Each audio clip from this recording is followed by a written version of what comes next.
நீலகிரி, அஞ்சுகுன்னு மற்றும் தேவர் சோலையை சுற்றியுள்ள பகுதிகளில் 3 ஆண் காட்டு யானைகள் அட்டகாசம் அதிகரித்துள்ளது. முதுமலை புலிகள் காப்பக யானைகள் முகாமில் இருந்து 4 கும்கி யானைகள் சம்பந்தப்பட்ட இடத்திற்கு வரவழைக்கப்பட்டன. கிராம பகுதிக்குள் யானை வருவதை தடுக்க இரவு பகலாக வன பணியாளர்களுடன் 4 கும்கி யானைகளும் பாதுகாப்பு பணியில் ஈடுபட்டுள்ளன.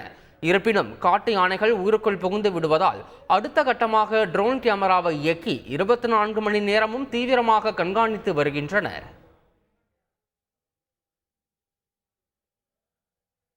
கேரள மாநிலம் திருச்சூர் மாவட்டத்தில் உள்ள பாலப்பள்ளி பகுதியில் அடிக்கடி காட்டு யானை கூட்டம் உலா வருவது வழக்கம்.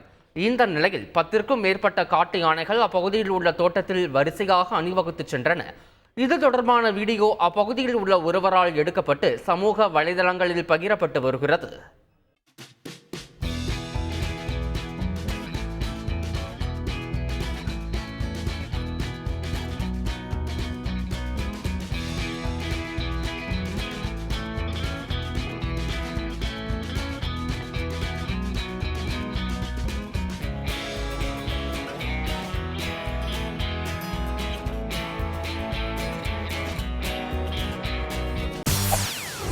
செய்திகளை உடனுக்குடன் தெரிந்து கொள்ள உடனே சப்ஸ்கிரைப் பண்ணுங்க.